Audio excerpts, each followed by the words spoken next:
Hey,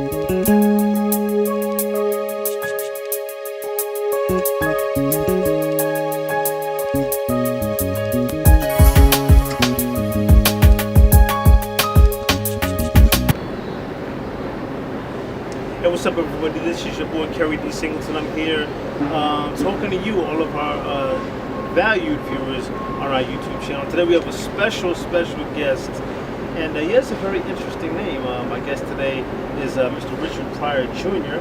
How are you today, brother? Good. How you doing? Yeah, you have a. Yeah, I know you get this a lot, man. But like, do you get looked at strangely when you tell people your name? Well, it's not so much even telling people my name, but people just see me. I'll be on the subway or something, and you get people that will just be like, I know you from somewhere. Because you do look like somebody. Yeah. I had a guy a couple weeks ago that actually said, I'm sorry to be staring, but are you Richard Pryor's son? Wow. And I was like, yeah. I said, okay, I just want to apologize. I thought you were. So. And since we're on the subject of staring and people intruding in your space, you and I are Facebook friends, and I kind of saw a post a couple of weeks ago that was a little disturbing, in which case you went to a restaurant, and if I'm not mistaken, the waiter kind of, I guess, over a super fan or a super fanatic or a weirdo, did copy down your name and your number and Actually, I didn't even get to the restaurant. I was calling for delivery. Wow. Okay. And usually when I'm home, I always call this. It's a chain, a pizza chain in Illinois, Missouri, and Indiana, and Wisconsin. Oh, this was back home. This was back home. Okay. And so I called and placed an order, and then a couple hours later, I get someone sent me a text, are you okay with this being on social media? And I'm like, what is it? And it was a picture of they had actually taken a picture of my phone number, my name and my phone number from the caller ID in the restaurant.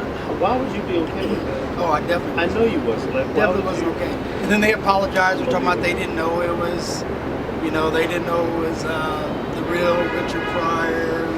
But yet in the post, you can actually see where she says, Junior in the house, and it takes a picture. But even if I was Joe Smith, why would you post my name and number? Maybe I don't mind the name, but number. She wanted something. I think that's what she wanted something. She wanted something. Pryor Yeah. Well, she got something coming. I know So. that's right. But welcome to the Entrigue Magazine YouTube channel. You are the son of the legendary comic Richard Pryor. It's an honor to have you here. Not just because of your lineage, brother, but because you also are an author. Right. This past April, you released your first book, It's a Pryor Life. And I'm really excited to talk to everybody about that project. You're a new author. The book just came out a couple months ago. Welcome to the author's circle, brother. Thank you very much. And you're also an actor in your own right. You got a lot of great things going on. Let's start off with the book, It's a Pryor Life. I have a copy of it. In a Pryor Life. See, this is what happens when you haven't had any bottled water in a while. In a Pryor Life. There's a great shot of Rich Jr. with his legendary dad. And on the back, with the synopsis is, we have a great picture of the brother. This is actually a really great shot. I don't know if you can pan in and see it.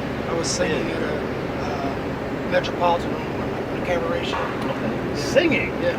Okay, let's jump right on into this. So I think one of the as a fellow author, I know that when you release your first book, it's like you're having your baby.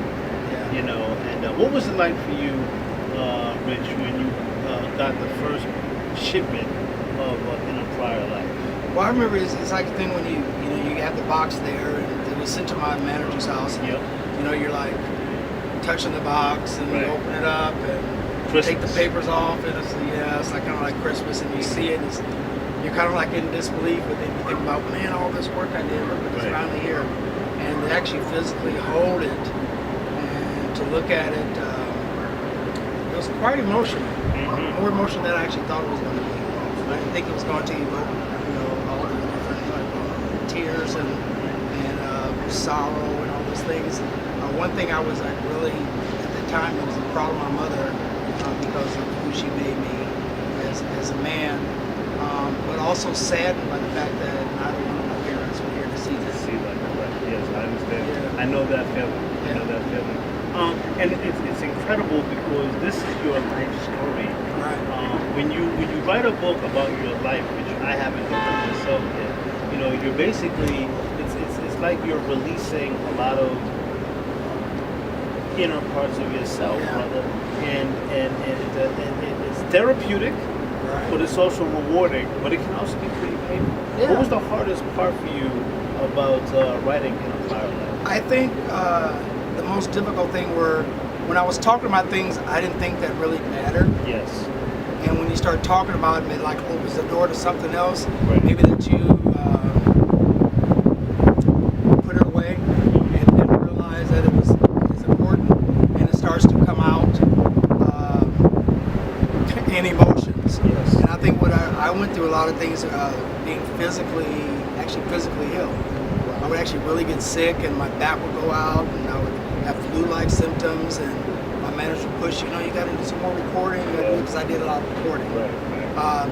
So I think that was the most difficult thing, realizing that things that you thought didn't matter really did, and things that you thought that mattered didn't matter at all. Right. Yeah. You find out everything was kind of like flip-flop as far as emotions and things that you go through during writing a book. So it was a tough process to go through. On the flip side, I want to ask you a question. What was the most rewarding component for you in the completion of In a Pryor Life? I think it is from the people who've read the book. I haven't had any negative comments regarding the book as far as the story or anything. Haven't had any people who have been overly judgmental or anything, because when I share my life, I really share it. Exactly. I mean, the good, the bad, the ugly, and everything. Everything in between. So it was important for me to do that, but I knew that I could possibly get some backlash for certain things that I would say or something like that. But I haven't really had any of that. But when you get to a point in your life, there's certain things you have to just let it roll off your shoulder and just go about your life. So as an author, what are some things that we can look forward to? Are we doing some book signings? Are we doing tours? Are we going to be speaking, doing speaking engagements? I personally would love to see you, on the road, promoting the book and at the bookstores. Do you have any films? Well, a couple of things actually going on. Okay. I did a mini book tour at the beginning of the book release and through May. Okay. Working on setting up some more dates for some more book tours. Excellent. I'm actually doing some different places that reach out to me to come and speak about my life story, my book, and those things and the struggles I've gone through in my life. So I'm actually doing that. I'm actually working on a one-man show based off of my book. Okay. And the guy that helped write the book, Ron Pryor, he's actually in the process now of literally writing the screenplay. Excellent. So we have some production companies that are interested in seeing it on film. If you could handpick the person that you would like to play yourself in the film adaptation of In a Pryor Life, who would you pick? That would be tough. It depends on what age you're talking about. I would love to take it on myself as my age. Right. Play that because I am an actor. If I could see someone playing me, there's a little actor that played the little boy in my dance film, JoJo Dancing. Okay. His name is Elon. Okay. And I would like to see, because he would be around that age in his probably 30s, 20s, 30s, in that age range, where he could actually pull something like that off. Other than that, if I would have to go to a more mature adult, I would say someone in the realm of Cuba. Yeah, something like that. That's a good. I can see that. Yeah. I can see that. Yeah, so. Now, in addition to being a new author, what are the other talents that you're giving the world right now? So I heard you mention singing. Yeah, I really sing. I sing we know that you're an actor. Let's talk about those things. Singing. What type of music does moves Richard Pryor do? R&B and jazz. Thank blues. you. Yeah. High five, my brother. Real music. Yeah. And the stuff I hate to say it, but no, I don't. Yeah, say stuff, it. Come on, stuff brother. that they playing on the radio now. Today, stuff, it makes me cringe. I'm like, how are they making these millions? How are they making this money? Listen to them. And, yeah. You know, thank goodness for auto-tune. We heard them real bad. Yeah, and thank goodness for everybody knows, as far as I'm concerned, if it came out after the year 2000, I don't listen to it unless it comes out, unless it was performed by an artist who came out before. Before that. Yeah, I don't listen to any post 2000 music. Who would you say are if you could pick 3 living or deceased your favorite R&B or jazz recording artists? Ooh, Etta James. Melba Moore. She was one of my. I don't know. I was crazy about Melba Moore. Very good friend of the show. I've the YouTube channel. met her several times. Great sister. So her, she's always going to give her best. She's always going to give 100%. She's going to sing live. She can sing with no tracks. So I like that. There's there's a lot. Stevie Wonder's, Stephanie Mills. There's a friend of mine who's a singer who did some film work on Car Wash. Her name is Ren Woods. Okay. I love her voice as well. I like to say that it's so sad to see a lot of people who had the voices and have the voices that never got that opportunity for that mainstream to hear them. And those are the people that I like to listen to. Now, I know that you have appeared in The Color Purple. No, I didn't. So then my notes were wrong. I worked on The Color Purple. You worked on The Color Purple? Really? Yeah, Explain that to me. I worked production on The Color Purple. What's that like? So it was actually cool because it was a hard shoot. We shot for months in the hot heat in North Carolina, Asheville, North Carolina. That was Whoopi Goldberg's first film, major film. That was first film for Oprah Winfrey. Right. You had Margaret Avery. You had Quincy Jones working. One of the producers, Steven Spielberg. So working with all those people was a great opportunity as far as to see people who were excited because it was something new for them. Right. And I look now on.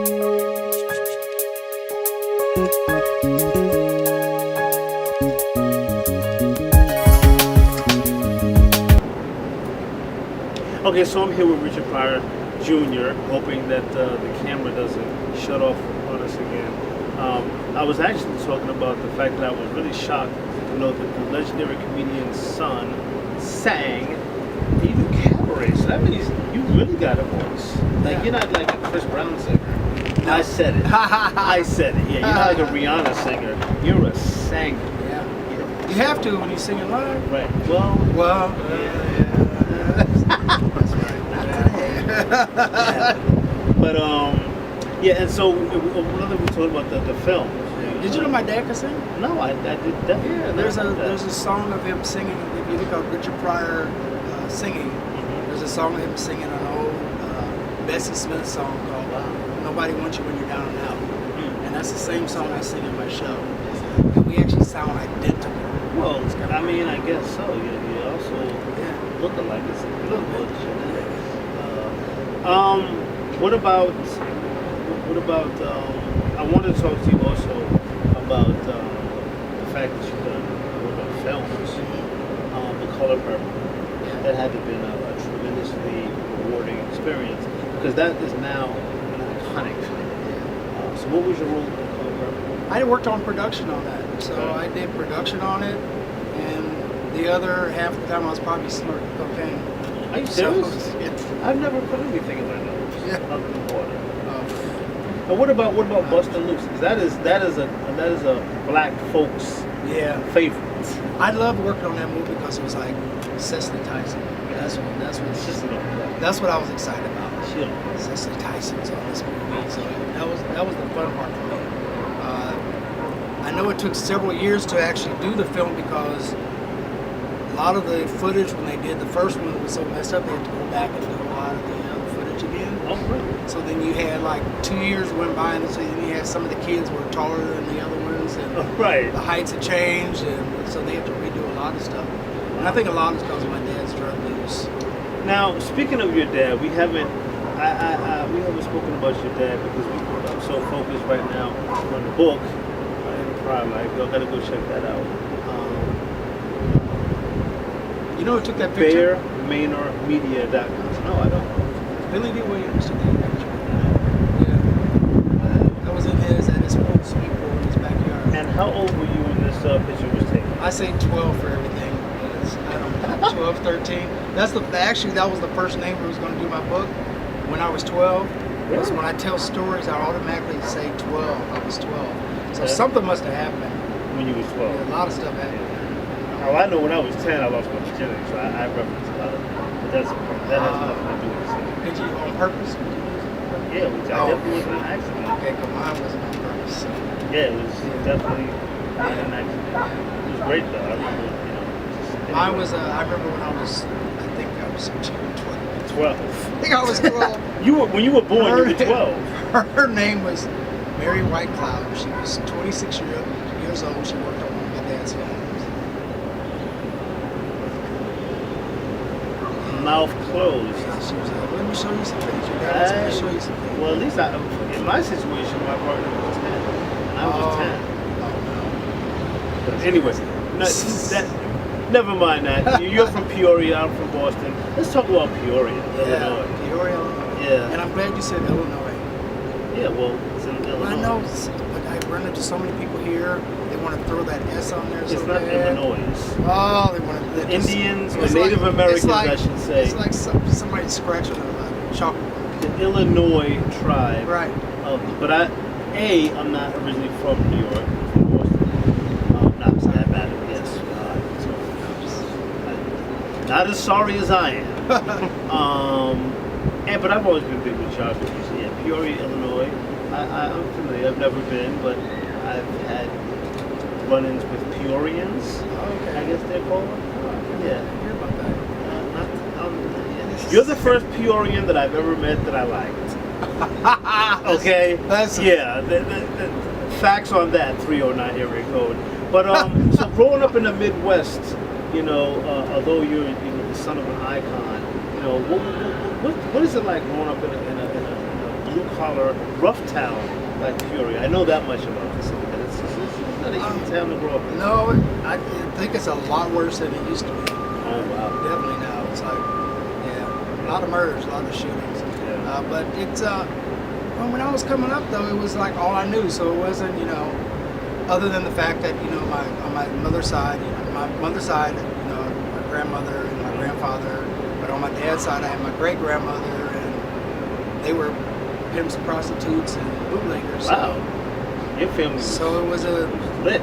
thing. You kind of like, things that I thought was normal weren't normal until you found out later on going to other kids' houses. Right. Being here and people, give me that, grab me that. Right. So, one thing I can say that's dope about Peoria, other than the fact that you're from there, is the fact that they honored your dad with a statue. Yeah. Now, what is it like when you go back to Illinois and you get to see your pop's statue? Where is it? Is it downtown? It's a downtown area in the warehouse district. It's near the river. Very, very artsy area. And his was the first statue on that street. Now there's other statues and different pieces of art that are on that same street. It was kind of surreal. It was, when you look at something and you look at something that's going to be there forever. Right. And you look at that and you thinking about the fact that that's your father. Right. And your father has a statue that's going to be there forever. And then years later, 50 years down the line, you got kids that are going to be seeing this same statue and asking about who this person is. Right. And then the story's going to be told, this is who this was. It's kind of very surreal, and it makes me proud that Peoria took a long time before they would embrace him in that way. I'm glad they finally did. Well, they sure should have, because he's definitely a great American icon. And were you there for the unveiling of that? Yes, I actually unveiled the statue. What was that? It was awesome. Some of my sisters were there. My mother's sister was there. My aunt, my dad's sister was there, and just being able to stand up on that, the ladder thing, and to unwrap it, and to unveil it, and to stand there and be able to talk about my dad, it was very powerful. Wow. You got to share some pictures, right? Yeah. I need to see that. Yeah, So I've sat here and I've talked about your career, and we're not finished. There's a lot more to talk about. But there's no way that I can sit in front of Richard Pryor's son and namesake and not ask you, what was it like being Richard Pryor Jr. when your dad was well, it's like a two-edged sword. In some aspects, it was very good. It was kind of cool and kind of cool. well, yeah, because And then you got his name. well, see, I never looked at it like everybody else looks at it. Right. It's all To you me, knew. it was like my dad worked at a factory. Right. In my head. That's the Right. way it was to me. So I never saw it like everybody else saw it. I know I did have issues like when I was younger and would go to like, I remember going to the movies to see The Wiz, and I remember people watching me versus the movie. Because they wanted to see my reaction on something. Right. And so that was very difficult. That was a difficult thing. But then not knowing who your friends were, Absolutely. that was a real tough thing. Not knowing who liked you for you, or they liked you because of what your name was. So I think those were the things that were like negative about it. Yes. The positive things I can truly say were being able to travel and go on the road with them, and being able, I used to introduce him on stage when he did stand up.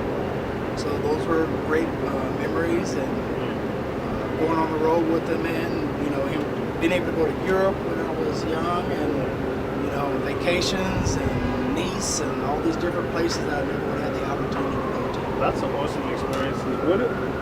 I mean, I know that me asking you this question is just actually really, truly ridiculous, but I have to ask you. I won't say which one. What are some of your favorite dad moments? As far as your father being a star. First, let's do those. As far as being a star? Yeah. What was your favorite movie that he was in? Which Way Is Up? Okay. That was my favorite film he did. I think he played 3 characters, and it was funny, and I could relate to it because that was most likely that was the way my grandparents talked, my great grandmother and my grandfather. That's the way they spoke. So it was very comfortable watching that film.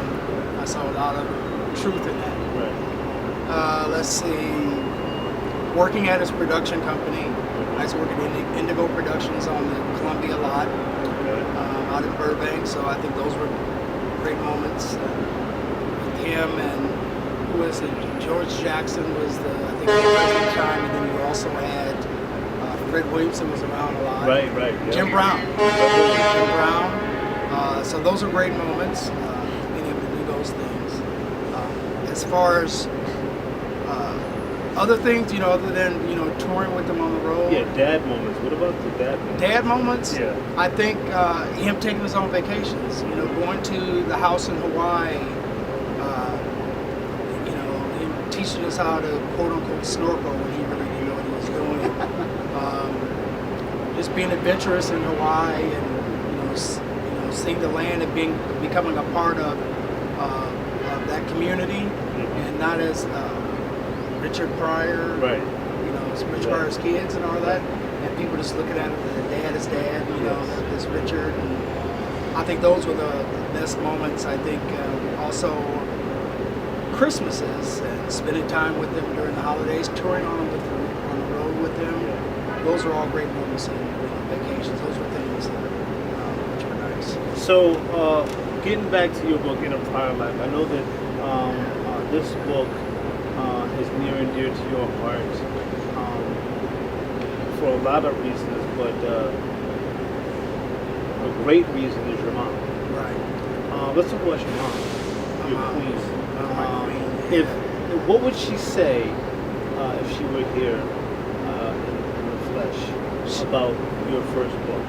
She would be proud, because the fact that I'm telling my truth and living my truth and telling who I am. She's always had a problem years and years ago, like saying my complete name. My name is Richard Pryor Jr. I always had difficulty with that. What would you say? I'm Richard. Right. Yeah. Well, I mean, They pretty much leave it at that. Right. Even when you would have people introduce themselves, I'm Robert Johnson. I'd be like, I'm Richard. Right. Okay. I think I had to become comfortable in my own skin, and And my mom said it was all right to use my name, to say who I was, because everyone else does it. Right, and that's who you are. Yeah, and that's who I am. I can't change that. It is who I am. So I had to learn to embrace it. One thing that I think my mother really gave me, that this may sound weird to a lot of people, but my mother's death actually gave me life. Because if my mother was still around, I would still be laid up under her. I'd probably still be in Peoria, laying underneath her, being the mama's boy and all those things. I think when she passed away, it gave me an opportunity just to breathe. And also when my dad died too, because they died within 2 years of each other, 2 or 3 years with each other. So I think it was a thing of I could finally breathe and be my own person. It forces you Yeah. to become you. Become you. Wow. Wow, that's deep.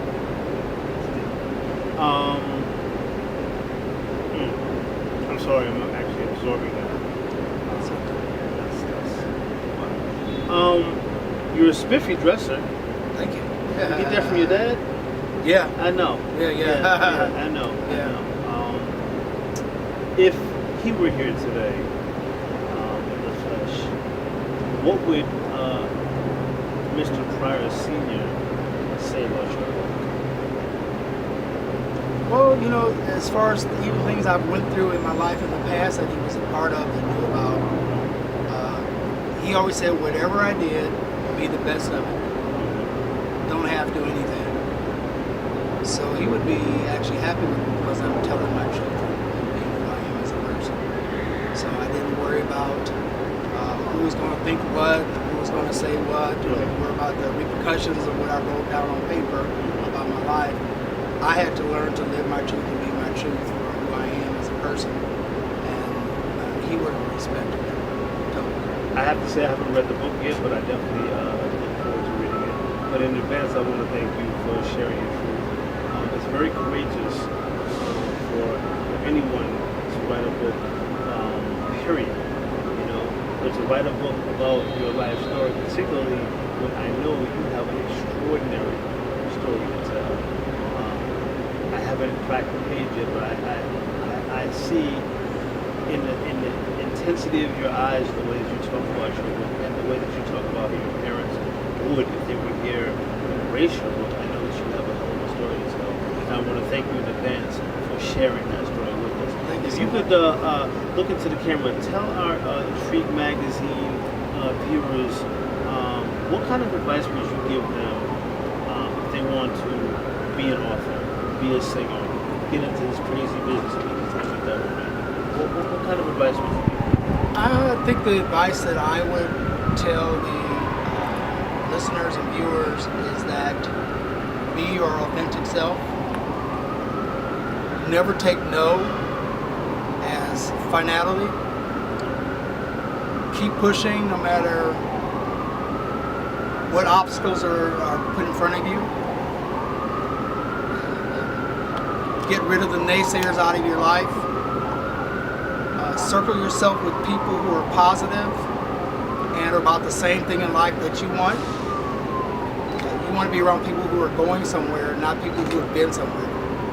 So I think that's the advice I would give. And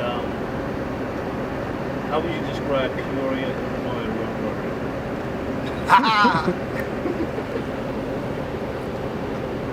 God, Keri. One word. You always get yourself into these scenarios. Could Damn. you been from Springfield or something? Damn. That's the word. Yeah. All right, everybody. I'm here with Richard Pryor Jr. I want you all to pick up this book, In a Prior Life. You can pick it up at bearmanormedia.com.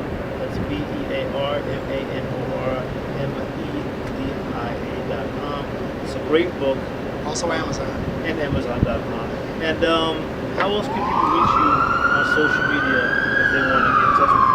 They can reach me on innerpriorlife.com. They can reach me on the Richard Pryor Jr. fan page on Facebook, or on Twitter and Instagram under Richard Pryor Jr. And do just that, everybody. Support the brother. He's a genuine guy. It's not his fault he's from Peoria. But he made Peoria great. And thank you again. I'm just kidding. We talking about Enrico 309 on the side. See, I should have said that one word I can say about Peoria was soda coffee. That's what I should have said. And on that note, ladies and gentlemen, we're going to get on out of here. Keri D. Singleton, Entrigue Magazine. I love this guy already. See you next time.